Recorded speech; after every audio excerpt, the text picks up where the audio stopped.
Welcome into DC On Screen episode 423. It's a lot of episodes. That is.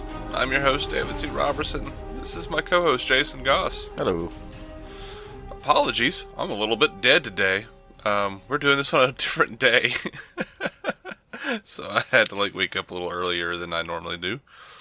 I still got the sinus stuff, man. I still got this sinus infection crap. You'll get through it. I saw the news this week. It's going to be volatile enough. I think it'll wake you up.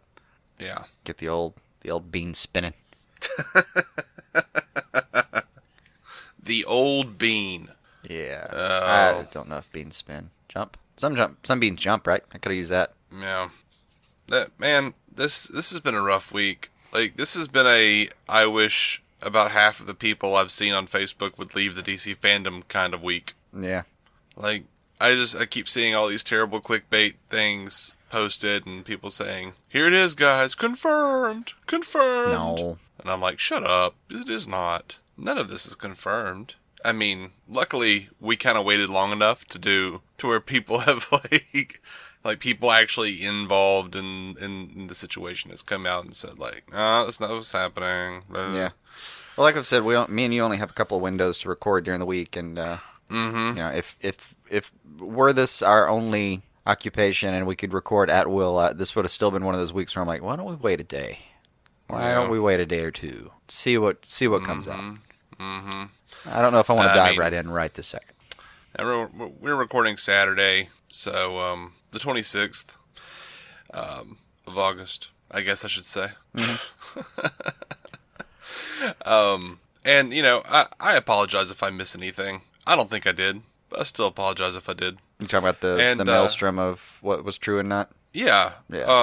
Or what has been confirmed and what's not, and also a whole lot of people wrote us and sent us links to a bunch of this stuff, and we're just not getting into all that as far as the mentioning names and stuff. Yeah. It's just normally we do. It just seemed like it would overcomplicate it in this scenario. Yeah, I mean, it's sort of like everything that I have on my head is falling off right now. Okay. Why not? That was weird. Yeah. Maybe people at home are thinking, how much do you have on your head, dude? Just headphones. They just started sliding off the back. Yeah. Anyway, so what you come up with is what it amounts to. Yeah. Before we jump into what did you call it? The maelstrom. Mm-hmm. Lucy Davis had it's basically a little advertisement. It's a cute and occasionally humorous advertisement for Wonder Woman, and she's looking through a photo album of promotional stills, and they're cutting to scenes from Wonder Woman. And this is probably what she was memorizing lines for a few weeks back, by the way. Yeah, most likely. It is a funny, charming little video. Yeah, it's delightful. I can't help but laugh at Lucy Davis.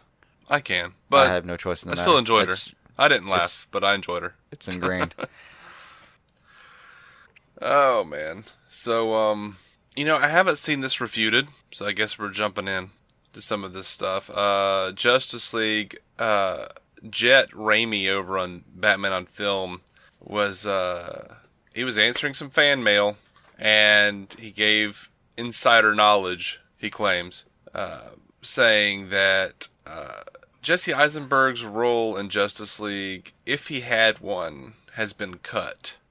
And I haven't seen that refuted, but it's a rumor. Yeah. So, I forget where we were surprised. That wasn't it just that he? I forget where we stood on that to begin with. Was it rumored, or had he been confirmed to be in the movie before? I thought that. I thought it was just at the rumor stage to begin with, so we haven't really progressed beyond the rumor stage. Yeah, I feel like there was a rumor that he was going to be, and that's what I was going to say. I felt like I think there was a rumor that he was going to be in it with Deathstroke briefly, but, I don't know what's going on with Deathstroke in the Batman. Yeah, no one knows what's going on with that at all. So, I mean, the actor has no idea what's going on with that. But that's unconfirmed. I haven't seen anything that refuted that necessarily, aside from people attacking him on Twitter. Mm-hmm. But Gal Gadot talked about reshoots briefly. She says, look, Joss, to my understanding, was Zach's choice to finish the movie, and the tone can't be completely different because the movie was already shot. Joss is just fine-tuning. So that's Wonder Woman telling you guys. Mm-hmm. 'Cause you don't believe it. I think we can all trust her, at least at this point. I don't trust anybody at this point. As much as I can. No, I mean, that's the right stance to take, really. But yeah. All right. So because this piece of info pretty much, I don't know, colors everything else, we'll go into this. Deadline reported that Martin Scorsese, whichever, is making a non-DCEU Joker origin film. This was Mike Fleming Jr., Deadline, who reported on this. He says it's in the early stages. He says The Hangover's Todd Phillips is going to be co-writing with 8 Mile's Scott Silver, which is weird. Todd Phillips to direct, apparently. As I understand it, Todd Phillips is, kind of hated on comic book movies, but whatever. I can see The Hangover's Todd Phillips doing this. I can see Scott Silver working on this. Scorsese to produce with Phillips, according to the article. And this is apparently, supposedly, going to be the first film in a new banner that is yet to be named, in which WB can expand the canon of DC properties and create unique storylines with different actors playing the iconic characters, as written in the article. And he was also told that the, quote, intention is to make an origin story that isn't part of any other iteration. So Jared Leto won't be coming back for that one, though the article did state that he is going to reprise his role in the Suicide Squad sequel and the Harley Quinn spinoff, but that this Scorsese film will launch the character with a different actor, a possibly younger actor. He says the intention is to make a gritty and grounded hard-boiled crime film set in the early 80s, Gotham City that isn't meant to feel like a DC movie as much as one of Scorsese's films from that era, like Taxi Driver, Raging Bull, or The King of Comedy. Mm-hmm. I haven't seen this refuted anywhere. I think, like so many things, it's something that's in development, probably. Like, this is all pretty specific stuff, but while I'm not necessarily interested in Joker origin, because I think that's the one character that doesn't really need to have an origin that's concrete in any way. I'm on board with the non-DCEU movies if it's marketed correctly. Because if it's marketed correctly, I feel like it could be a huge win for WB. Because I feel like this is the way that they get the connected universe, and the ability to do one-off DC films with auteur and indie filmmakers that aren't confined to strict continuity. I've been talking about this for a long time now. I've been a proponent of it for a long time, especially if it leads to a Crisis on Infinite Earth storyline, or Crisis on Multiple Earths, whatever you want to call it. Yeah. Well, you remember a while back, and you were pitching the idea of wouldn't it be great to have these tentpole, whatever, the big films, the big, let's throw 200 million at it films, but take off in between and throw like 4 million at, I want a detective story, or I want a story about like Harley Quinn and her therapist or something like that. Yeah. Something that was just, but we at no point did we propose this be a different universe. It was like, no, you can break off and tell a little tiny story. I think very small, very cheap story without having to get into too much. We did talk about the separate universes a while back when they were talking about doing like when there was like that rumor that Red Sun was going to be a movie for a minute. Yeah. We've talked about I don't mind the multiverse being on screen before, but what they're proposing right now sounds like a terrible idea to me. Because it, like you said, if they went for it just full throttle and said, yeah, we're gonna do this, we're gonna connect TV with it, we're gonna have like that movie that never got made that we talked about, where Green Arrow is gonna be like, they ended up making like Assault on Arkham or something. I forget what the movie was, but it ended up being an animated kind of thing where it was like Arrow versus Arkham. Hey, we're going to do that, but we're going to do it with Oliver Queen. He's going to be on the big screen for a minute, stuff like that. It may sound exciting at first, but is going to get way too complicated for the average fan.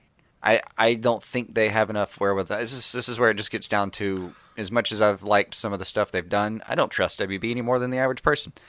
So I think they'll fuck it up, is what it amounts to.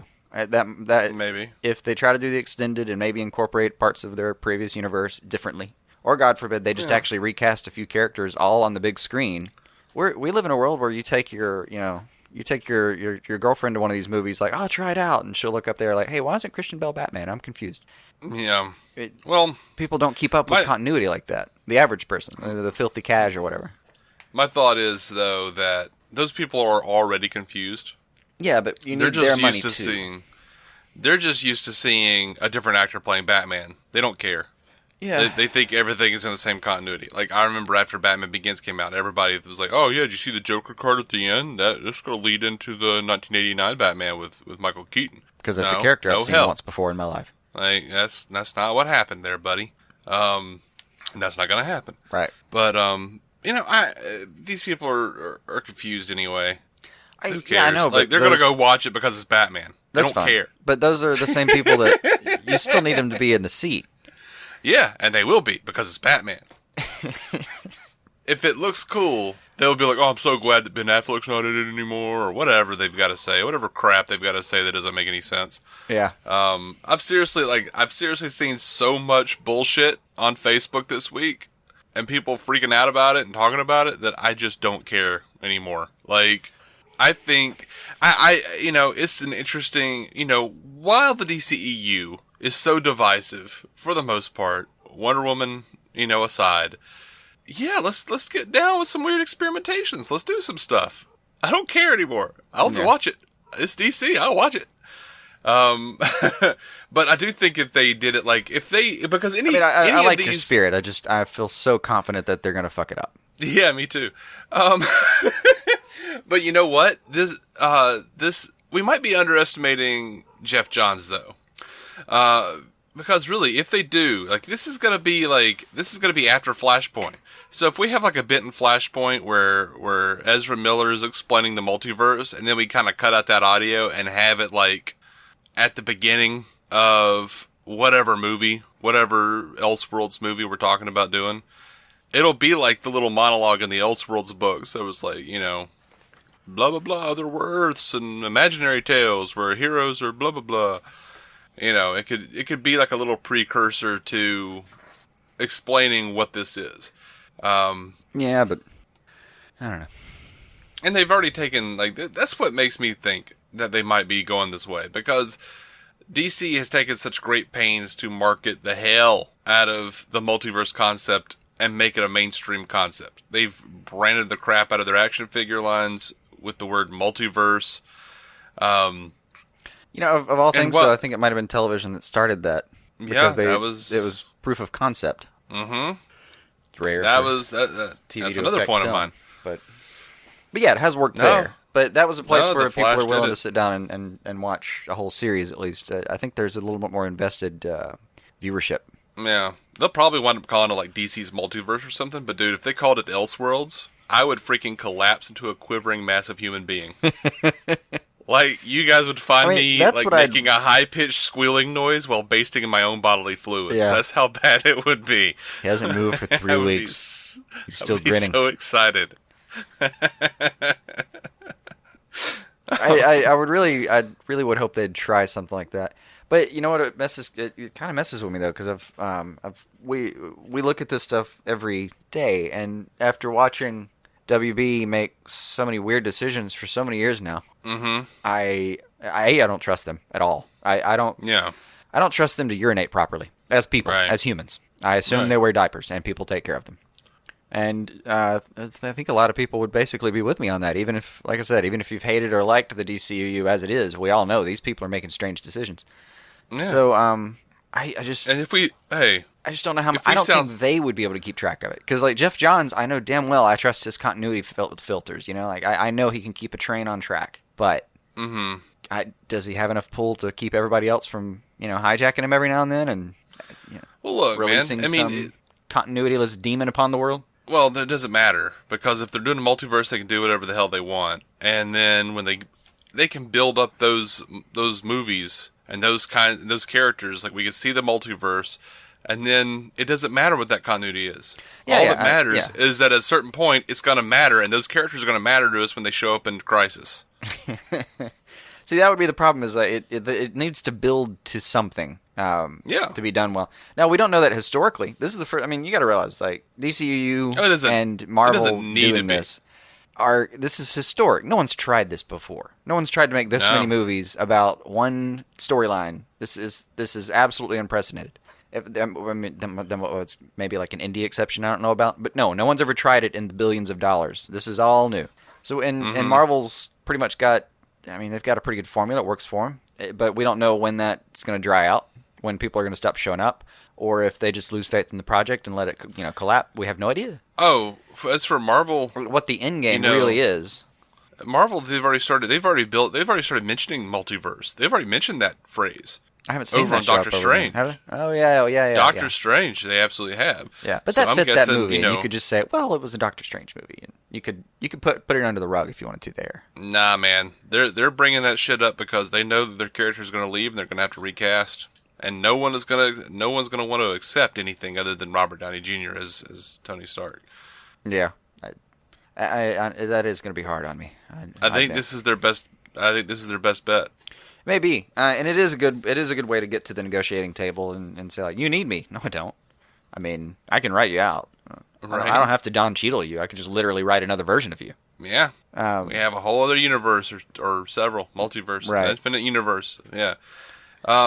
Yeah, it's a good bargaining chip. But I get what they're doing. I just also something else that kind of leaves in the gray area is the films that are already on the slate, like the ones that really haven't started production, like Flash, Cyborg, Green Lantern Corps. Where are they going to fit? I mean, they're all there. They're all there, but if they take on this concept, especially if Flash is what they're going to use as the vehicle to start this multiverse engine to start the multiverse vehicle, probably the other way around. I don't know cars. So if they're going to start it there, then the ones behind it, like, there's no reason we can't say, like, yeah, we're going to, it's going to be a Green Lantern Corps, but it's going to be more like Emerald Knights, kind of an Elseworld Tale kind of situation. Oh, okay. So they're not part of the main continuity anymore. No. I mean, yeah, like everything is, but no. Yeah. And you know what's going to bother me the most, though, if it happens, is they're going to have to start numbering the universes so they all make sense. And someone's going to have the clever idea to say, we're going to make the DCEU universe number 52. And I'm going to claw out my eyes in the theater. Oh, no, you won't. We've done that, but we've seen all that kind of crap I've seen it too many times. This is just me publicly imploring anyone who might listen, please don't use the 52 thing again. It has been done. Yeah. So, again, this is probably just a thing that's in development, if it's even true at all. But because because they've said this is not going to be in the connected universe, a bunch of other stuff's come out, and people have been freaking out. I don't think it would have been as big a deal if it hadn't had the word Scorsese by it, but probably not. That'll put you up in the news feed. Yeah. Sticking with the Joker, though. Joker and Harley, or Joker versus Harley, as some have reported. The Hollywood Reporter came out and said Glenn Ficarra and John Requia, whatever. Directors and executive producers of NBC's This Is Us. Oh, and that's going over really well. Good show. Yeah, they also did the 2011 film Crazy Stupid Love. Don't know that. Are apparently going to be doing Joker and Harley Quinn, or Joker versus Harley Quinn. Some say. Specifically, I think it was Jeff Snyder, very anti-DCEU guy over the tracking board. But they're saying that it's Okay, so according to the Hollywood Reporter, insiders say that the plan is for this feature to go after the studio makes a sequel to Suicide Squad. The latter is on the development fast track and out to directors, but the Joker and Harley Quinn movie is also moving fast as Warner's has to contend with actors holding agreements. Film is described as a criminal love story, according to one source, who is of course not named.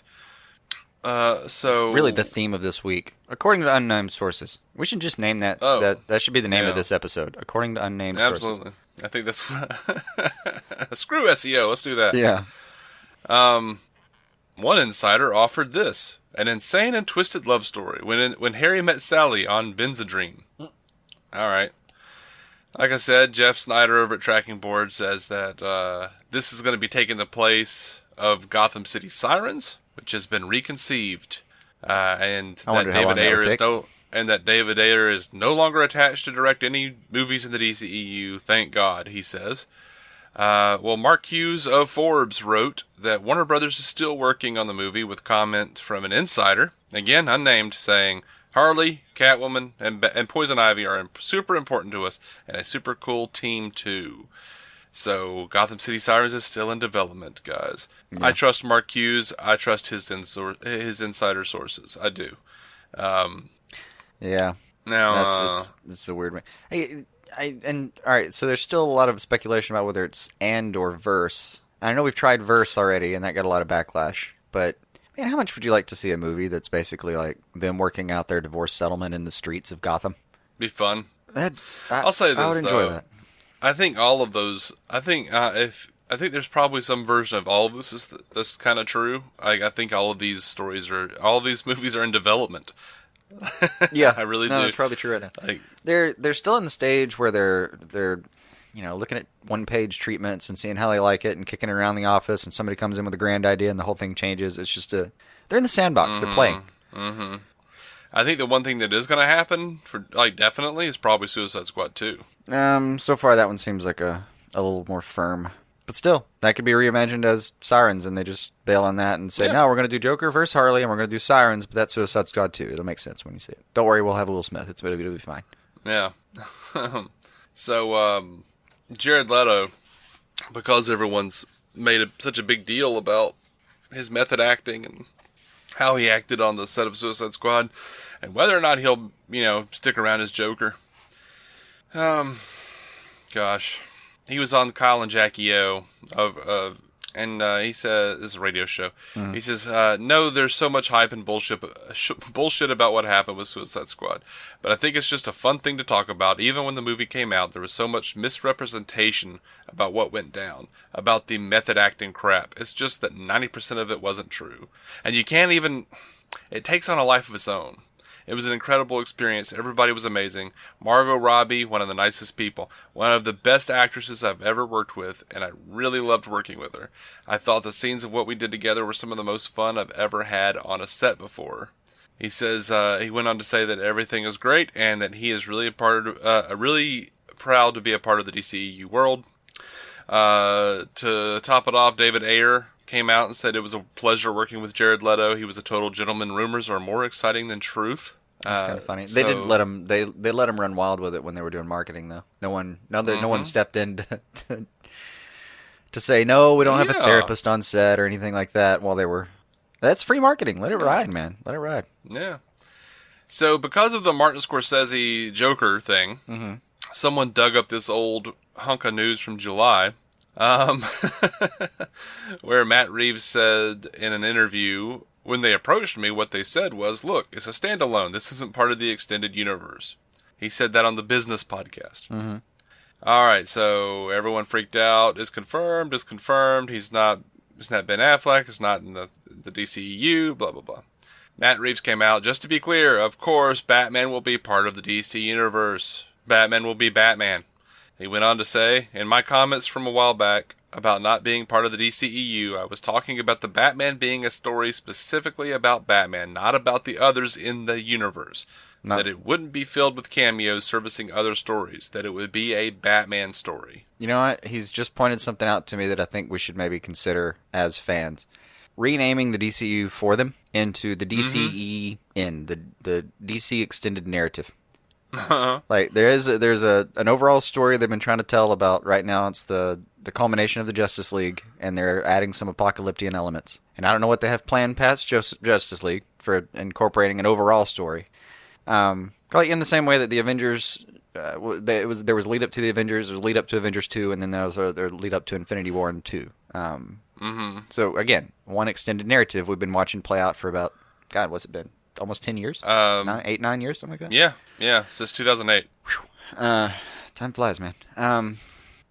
But yeah, like we've been watching that one narrative. Iron Man. Yeah, and so many others now. Yeah, that's what we're talking about. That's what Matt Reeves was actually. That's the distinguishing thing he was trying to say. I was like, no, it's not part of the story we're doing right now, but it's definitely it's bad part of the universe. Okay. But that does sound what he said did sound like it wasn't. It did sound like it wasn't going to be a part of the universe.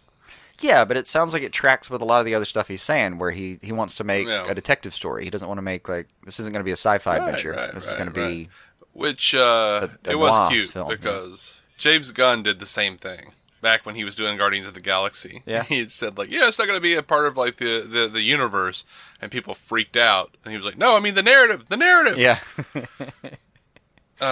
And it was fun. He tweeted at Matt Reeves, and he was like, "Same thing happened to me." Oh, did he? That's all right. I got you. He's like, "I know what you meant." We've all been there, bro.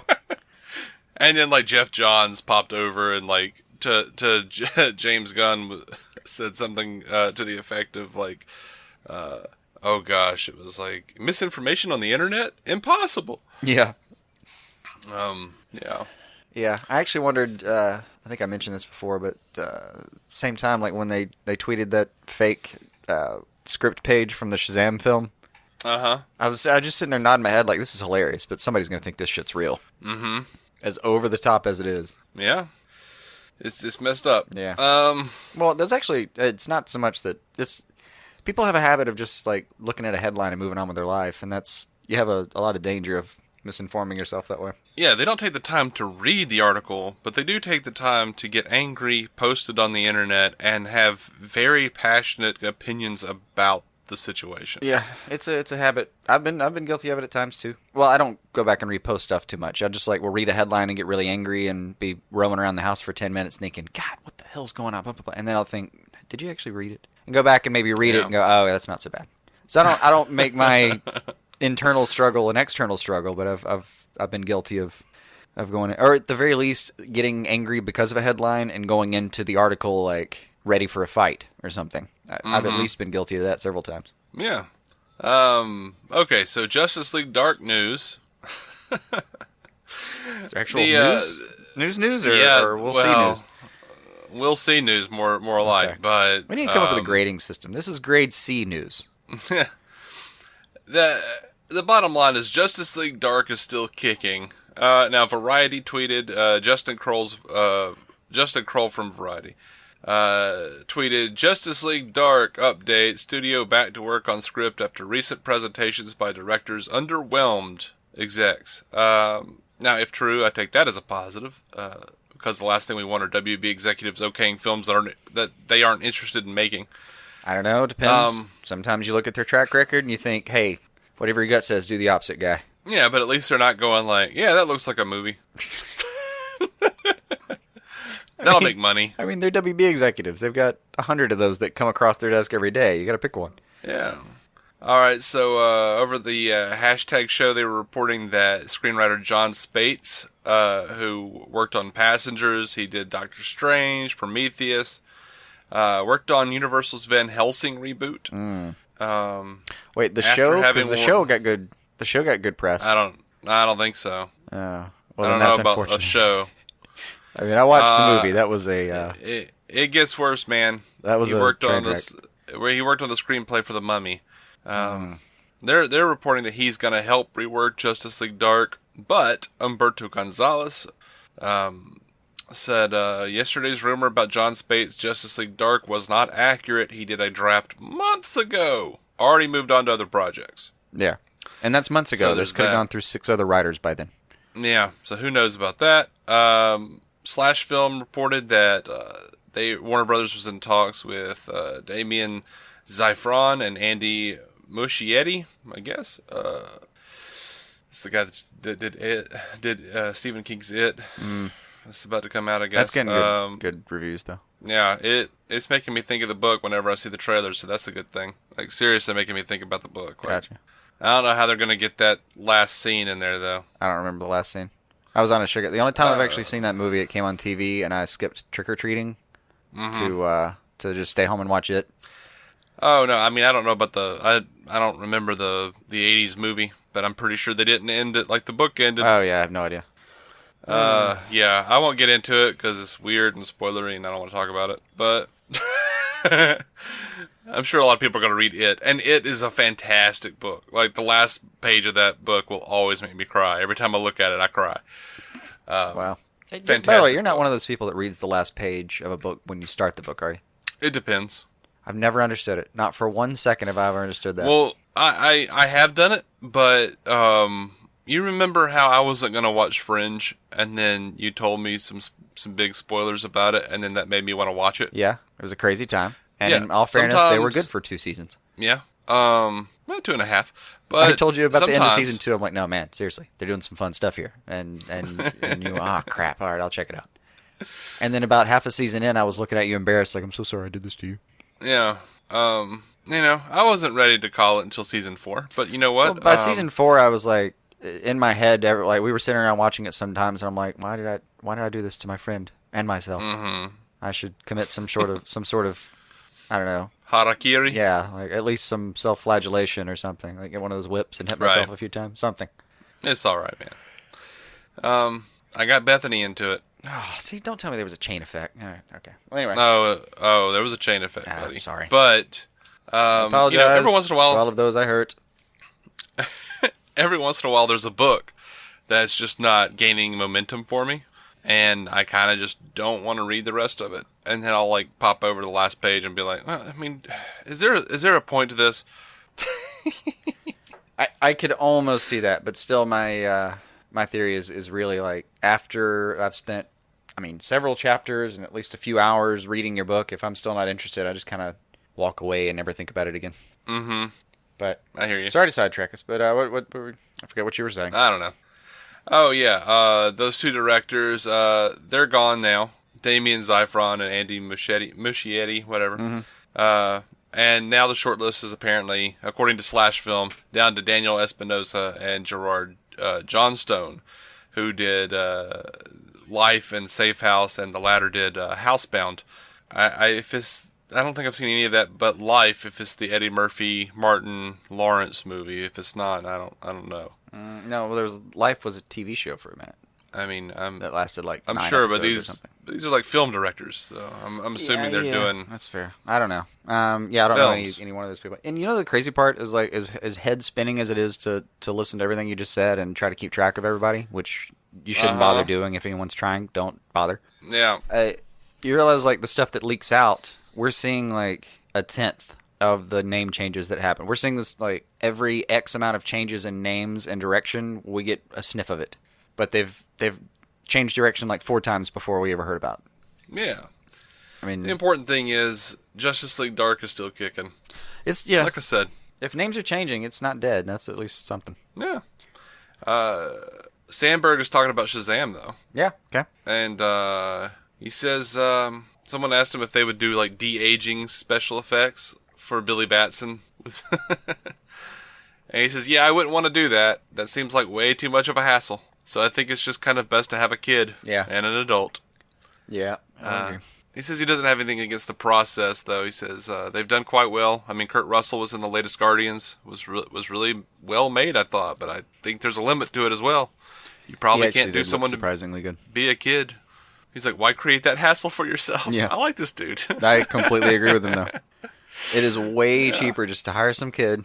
I think you still have to have an on-set guardian and a tutor, but still, that's going to cost less than the CGI. Yeah, and who cares? Let Billy Batson grow up. Yeah. I don't care. We got a little bit of listener feedback. Ryan D. Hulsman over on Twitter said, "I come for the DC news. I stay for the Chewbacca impressions." Did we do a I don't Chewbacca remember when impression? we did. I don't remember that. I don't think I've ever been caught yawning on the podcast, but that might have been. Yeah. That might have done it. I think it was probably me, but maybe it was both of us. I don't know. Let us know, Ryan. I don't remember that.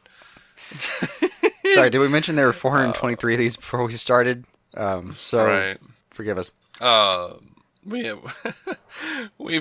also been alerted to the identity of the person who left us a voicemail last week complaining about the Witter woman. Wobbly Boots 85. Nathan has copped to that.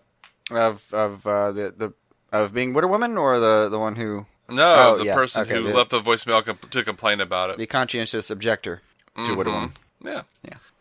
Randall Smith left us an email. He said, I don't buy the Snyder-Whedon conflict stories, but I do worry Justice League is going to look like two different movies, and one of Whedon's exerted as much influence as has been reported. Yeah. It's not a bad question. No, but you know what? It's Because I don't think it's... They are such kind of poignant. I don't know. There seems like they have a style, both of them. Mm-hmm. So I could see what he's saying about you don't want to be watching a part and go, oh, that's definitely where Whedon stepped in.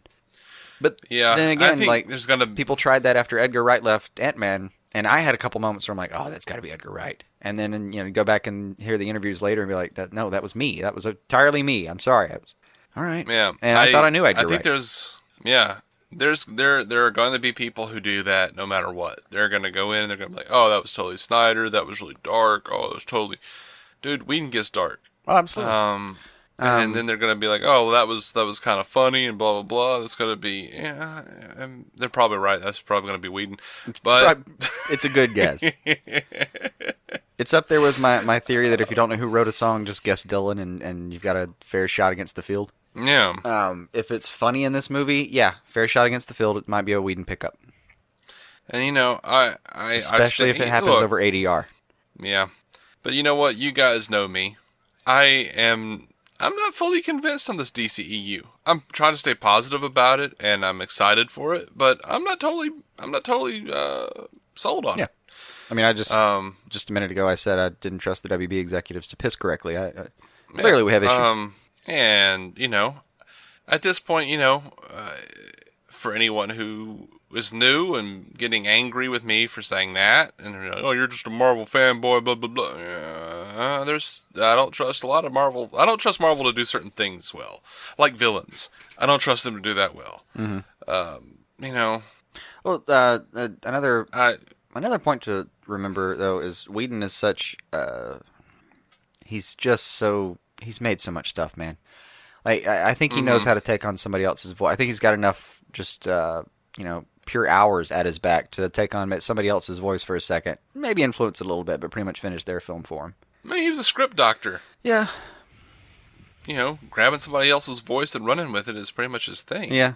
Yeah, he's done a lot of that. I don't think it's going to end up being... It's a good question again, but I don't think it's going to end up being like you're going to turn around and be like, why did Whedon interrupt the middle of this movie to direct it for a second and then... Yeah, I think what you're going to see is wholly dependent upon where your bias lies. Like, if you want for Justice League to fail and to be a piece of shit, you're going to sit there and you're going to go like, oh yeah, I see all the problems. Blah, blah, blah, blah. That's not new, though. If you just want to go enjoy the film, you're probably going to enjoy the film and say, yeah, I didn't really notice anything. Yeah, I mean, that's just confirmation bias. Like, you're going to see, for the most part, what you want to see. Yeah. And it sucks too about drama. Like it's one of the reasons I like comedies sometimes is because if something's funny, you laugh at it. You can barely help yourself. But with drama, you can completely detach and not pick up on somebody's character arc just because just out of spite. You can do that as a viewer actively. Mm-hmm. Yep, pretty much.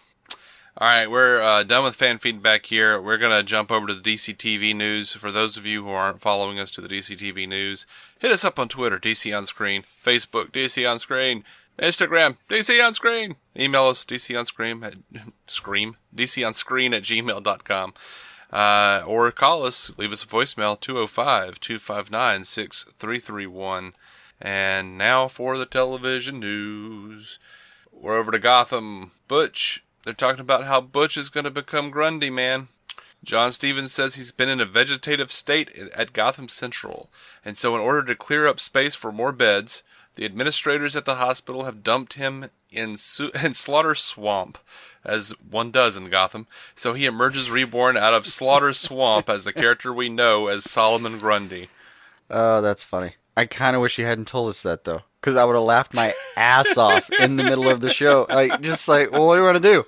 We'll throw him in the back, we'll throw him in the swamp, And I would sit there and I would just laugh and be like, yeah, it's Gotham.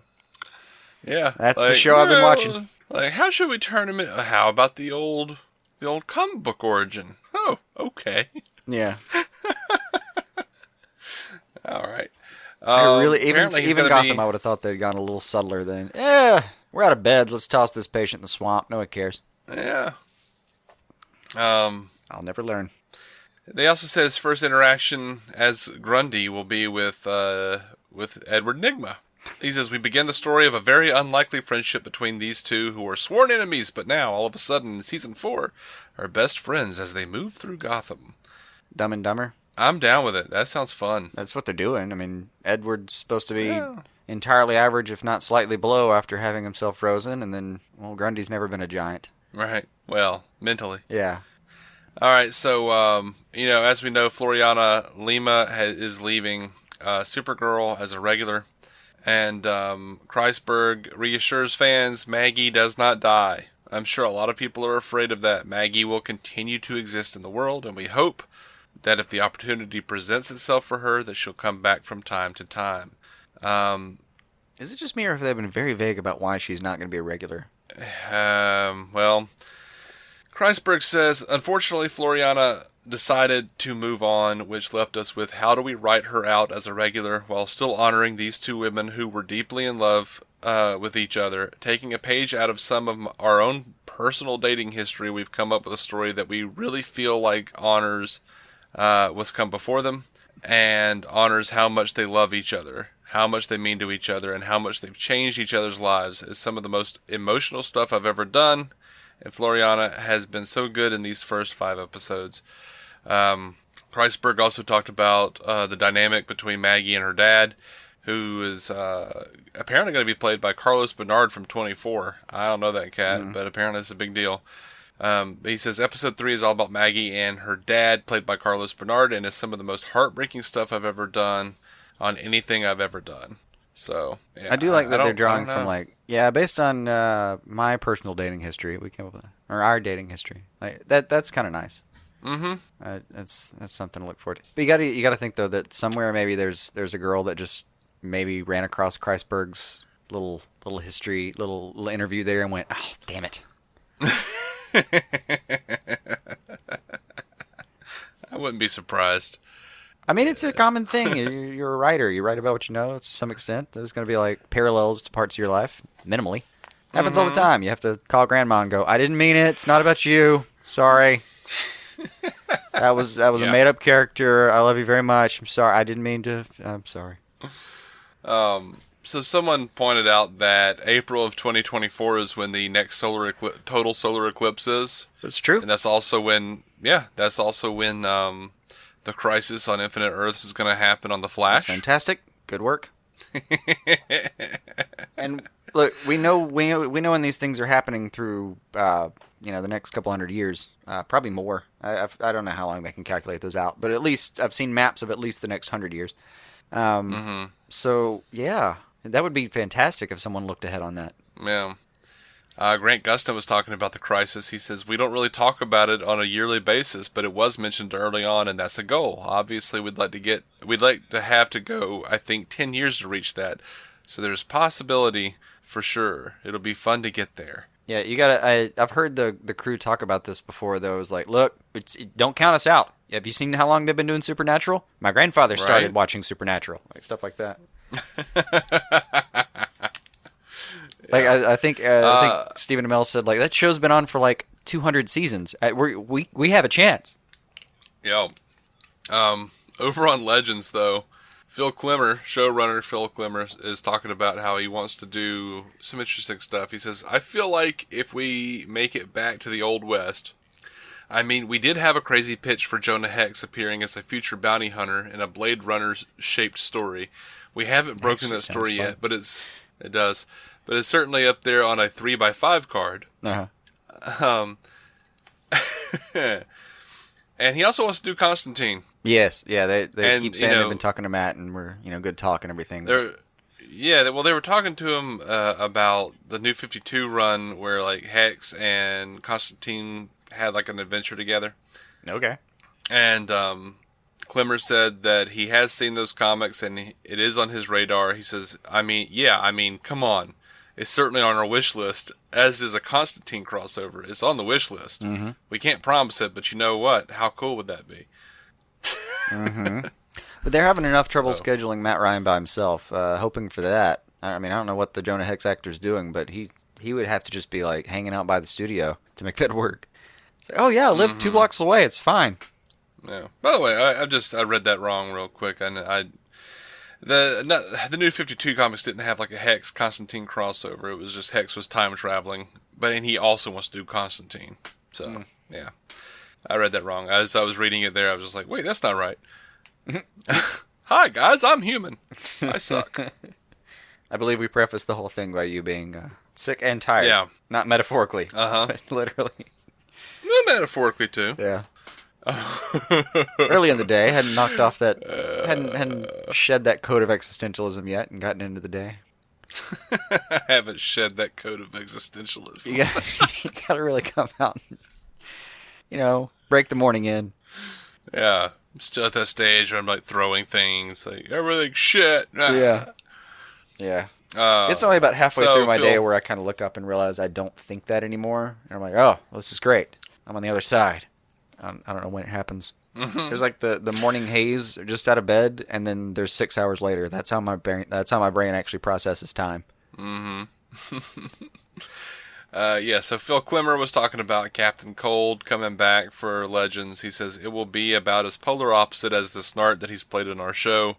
We've got a cool pitch to justify that version of him, which I don't want to give away, but it's going to be really traumatic for Mick Rory because he has deified this version of his dead partner in his head, and in a way, Snart's return is his greatest wish come true, but the fact that he doesn't get the version that he's held in the back of his mind is deeply unsettling. Rory's made a lot of progress as well as in the meantime, but he's certainly not ready to call himself a hero. That is one of the things that I like about the show is the evolution of Mick Rory. Yeah, that's maybe been the most substantial part of the show. So I of course I always like to see Snart pop up. Yeah, no, he's just entertaining. That guy's just always on. But it is funny going back to the first season of The Flash and seeing how like not over the top he was.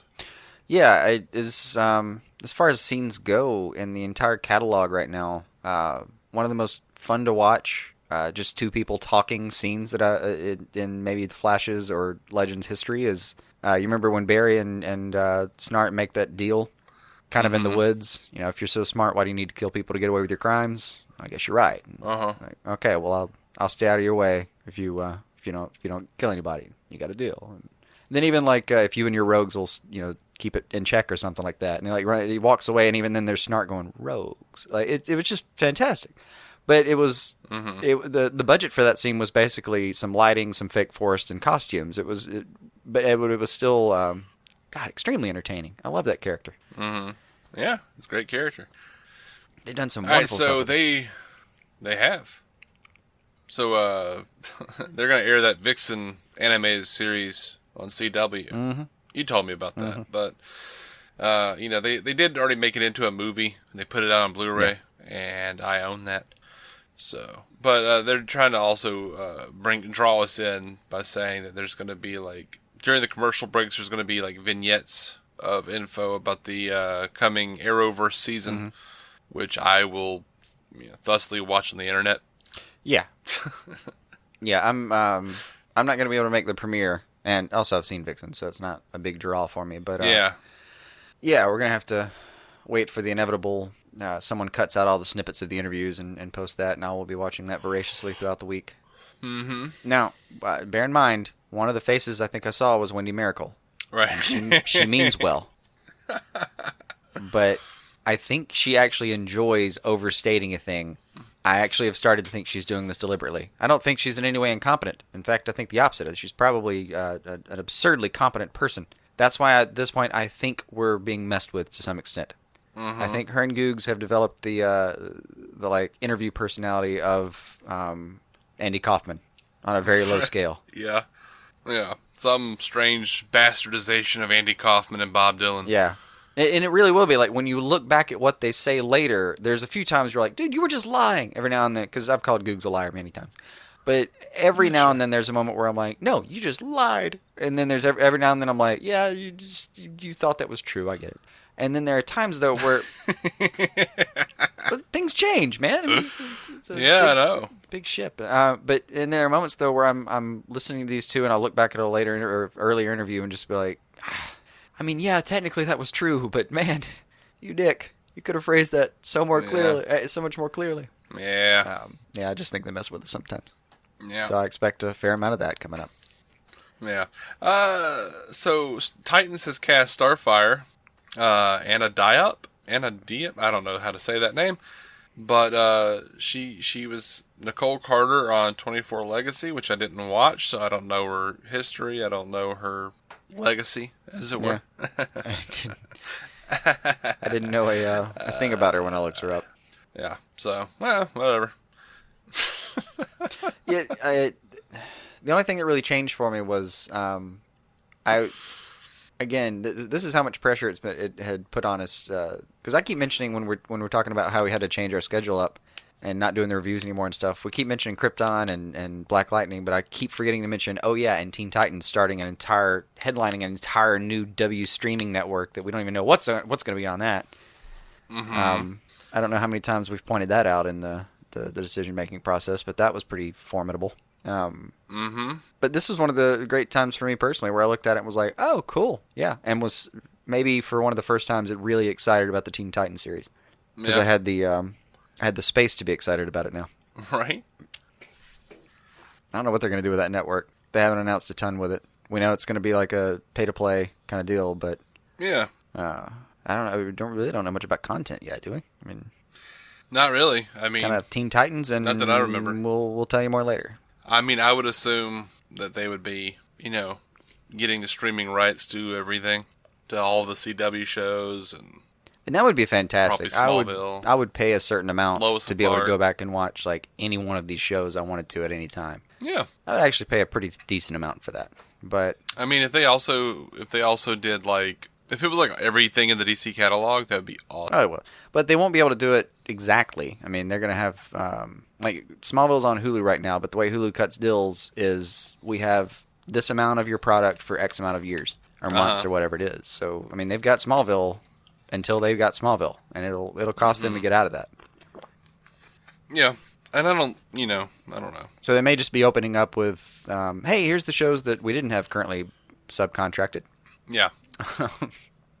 Here's what we have the rights to. Go. My only hope, my big cross my fingers is, please have a good player. Please don't fuck up the actual player itself, Yeah. Yeah. I always worry about that. Always, yeah. Even like Hulu and Netflix, I think have, I think they're maybe the best. There's probably some little sites that are pretty damn good, but even like Amazon Videos, pretty good. But I've been watching Hulu for as long as it's been around, and that player that took time to get to where it is now. Yeah, absolutely. I mean, even a couple of years ago, it had glitches that made you want to, throw a mouse or Roku remote at neighbor. it. Yeah. So anyway, I'm hoping there's a smooth launch. Obviously. Yeah. Let's all cross our fingers on that. Yeah. Oh man! So they've released the first look at Batman Gotham by Gaslight. It looks fine. I'm always disappointed by these animated movies' inability to mimic the art style of the book they're adapting. I wonder if that ends up being kind of a personal thing. Like you hire a creative director and they're like, no, I'm going to make it my style. Well, I think they I mean, surely they could make it the style of the person who drew it originally. Well, they talked about, Mike Mignola a lot in this thing, and like, oh yeah, we tried to get this, and try to because it's so important, like more important than what's there is what's not there, and like what it leaves to the imagination, and like stark contrast, blah blah blah. And I'm like, yeah, but it doesn't look like that. They're like, that's what we did for this, and I'm like, not really. It looks like Mike Mignola worked less than, I would say much less than, the Dark Knight Returns movie looked like Frank Miller. It's just, it doesn't I don't know. That one actually got about as close as I've seen. I mean, no. The Dark Knight Returns vignette in Legends of the Dark Knight over on the New Adventures of Batman or whatever it was called, Batman the Animated Series, when the kids are telling the stories about what they think Batman is like. Yeah. Dark Knight Returns one really looked like an animated series version of that Frank Miller story.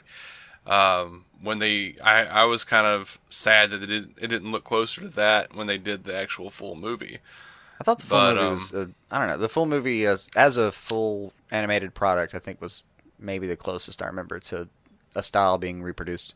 New Frontier was closer, but Darwin Cook's art really lent itself to the Bruce Timm look. Tim's verse very well, yeah. And, I was just flipping through Gaslight, and there are some like simplified figures that wouldn't animate well. So I mean, there's a lot of stuff like that to worry about. Obviously, looking through some of the faces in there, to animate that, you'd have had to hire like soup to nuts and get squiggle vision to make that make any damn sense. Yeah, but yeah, if I kind of feel like if they did Gotham Knight, which was not my favorite thing, but the art was beautiful on that thing, man. It's just beautiful. Yeah. If you're gonna do Mike Mignola, just do Mike Mignola. I mean, just go for it. But you know what? I'm not trying to get all deep on that and pissy about that. I know how things are. So, and I was really excited about animation and so on. Yeah. I know. I mean, I watched 4 seasons of Spider-Man the animated series with Mary Jane wearing the same damn yellow sweater. You're all but waiting on to have a chase scene where they run by the same 2 seconds of scenery over and over again. Oh yeah. But what was exciting was the producers talked about like, hey, if this one does well, we're gonna do like more Elseworld stories, and you know what? That backs up my thought that they're gonna start doing that in the live action movies. Yes and no. I mean, the animated universe has been playing with Elseworlds for a while now. I know. So it's not new territory for them. But they might have a wealth of numbers to say, like, look, we've done Elseworld and we've done Whole, and they both sell about the same. So I don't know what you want me to tell me. Because if you do a good story, people will watch it. That's what it amounts to. Pretty much. And they pretty much started out doing Elseworlds films, just like, oh, we're going to adapt this. Oh, we're going to adapt that. And then, moved after Flashpoint really moved in hot and heavy into doing like a connected universe in those animated films, which, by the way, we're going to be talking about here in a second. But the producers over at Gotham by Gaslight said that if you've read the book and you think you know everything about it, there are going to be surprises in the movie. I don't know what that means exactly. I don't either. And I didn't watch it because I've been meaning to read that book for like a year. And I know the movie's coming out, so I'm going to go ahead and just knock that out and, spend a couple hours and do that. But, I mean, last time they said that, though, about like, oh, it's going to be different from the book, wasn't it? Like, that's what we heard before the Killing Joke, and then... Don't put that in my head, man. That didn't, that had at least a mixed reaction. That's what I'm here for, Dave. I'm here to co-pilot that brain of yours. No, please, God. I didn't say we were going to land well. This might end in the side of a mountain, but, I'm going to help. See what I can do. Yep. Sorry. I wonder what's wrong with me. I know. Got shit like that knocking around in my head. Yeah. Thanks, Dick. I mean, look, you might have lasted a few months and not gone into it with the depressing realization that you've heard that language before and you didn't like what happened. Yeah. Without me, you might have gone in here with a naive and unfiltered view of this film, and now I've helped you go in with a confirmation bias that you might not otherwise have had. You're right.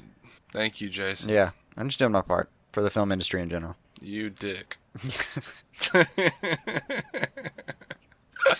I do feel, for some reason, like a hipster dick at the moment. I don't know why. Yeah. I don't know why I'm supposed to be ordering a very specific latte right now, but it feels like I am. Are you wearing tweed? No, I'm not. No, it's a t-shirt, but my jeans are tight-ish. They're not tight, tight-ish. Yeah. I can't do skinny jeans. That's not a thing. Not even aesthetically. I mean, my body can't do skinny jeans. Are you kidding me? They could have at one time. It was a fun couple days. I don't think I've ever seen you wear skinny jeans.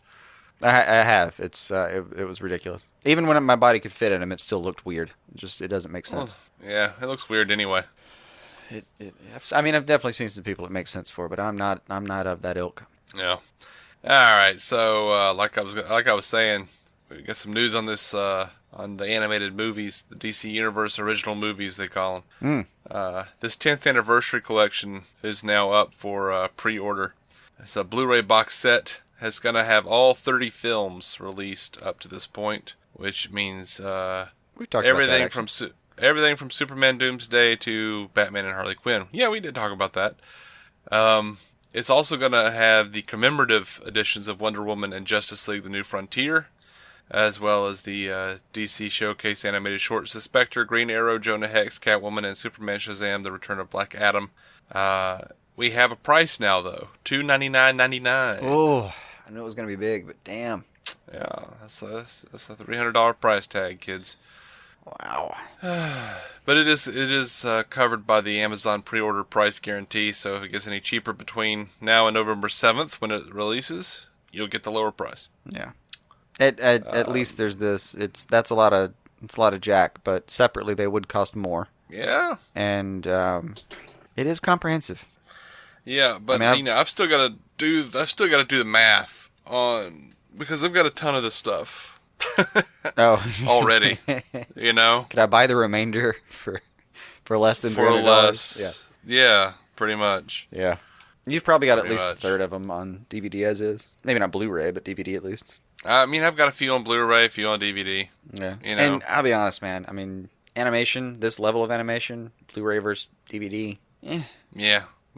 How much do you really? I know. Well, the difference was substantial with The Dark Knight Returns. So. I don't know. I've never seen the DVD version. I just watched your Blu-ray version. Yeah. The DVD version is pretty muted as far as the colors go. Like, the colors are just more muted, Oh, okay. Yeah, I guess it would make sense in that one. Yeah. But something like All-Star Superman that's already so bright, I don't think you're going to tell. Yeah. I mean, you will, but, whatever. I don't think I could tell. No, you couldn't tell. I don't think I can distinguish those. All right, so they've released the Fighter Pack 2 for Injustice 2. They're bringing out Black Manta, Raiden, and Hellboy in the DLC pack. That was pretty exciting. Yeah. It's going to be available for purchase beginning September 12th. I mean, I don't have the game, and I'm not, like... Right. This is December or September 12th. I don't know what I'm talking about. September 12th. Soon. Yeah. They're not saying which one will be the first one to come out, though. I don't think it would matter for me out of those. Everybody's like, what the hell happened to Spawn? Yeah, I did see a bunch of, what happened to Spawns. Come on, you just got Hellboy and Raiden. I mean, Black Manta's great, but... I was pissed off when they brought in characters from Mortal Kombat. I'm like, I don't want to play with those assholes. Don't give me Scorpion. And... Some part of me understood, but, A, he was so much fun to play that it was fun. And B, I liked that they were, paying homage to, we know where we got this format. I mean, I know Mortal Kombat wasn't the only game, and it's the same. It's the same company. But I know Mortal Kombat wasn't the only game doing that, fighter style. But man, they popularized the crap out of it. Yeah, they did. But I mean, I've played my share of Street Fighter and Tekken as well. But come on. I'm fine with Raiden and Hellboy. It's just, sometimes I go those are two DC characters we could have had, Yeah, I know. But there's also, and I forgot to mention, they have a history of it's the DC versus Mortal Kombat game that's out there somewhere. Yeah. Watered down PG-13 bullshit they tried to pass off as a Mortal Kombat game. Yes, that thing. Let's put it this way: I heard enough about it that you can find it right now. Virtual guarantee. If you go to a used Xbox 360 section right now, you can probably find that game for $10-$12. And I never quite dropped $10-$12. I always thought the concept was neat, but I always thought that $10 meant slightly more to me than playing that game, which is bad, ultimately. Yeah. Being that's a sixth of the price that it went for originally. But, still, there's at least a history there. And I haven't really seen Raiden done well in a long time. And, I just haven't seen Hellboy in general in a long time. Right. So, I don't know. I was actually excited. And I was excited seeing that list of characters, and that's without, I haven't even gotten to play Injustice 2. Yeah, me either. So I haven't gotten to that point where I'm bored with the characters as they are, which I was at some point. Me and you were downloading new characters, going, holy shit. Yeah. We were even downloading costumes at one point, going it makes it fun for a second. Just that would be 30 minutes, of look, it's Earth 1 Batman. Zombie Grundy. That's more zombie, I guess. Right. That's Green Arrow's not Alan Tudyk anymore. Now he's Stephen Amell. Yeah. Anyway, yeah, I was excited about those characters. Even as an outsider, like I was a little pumped. Yeah. Well, my friend, that's all the news I have. Well, I guess that's how it works. Yeah. We're out.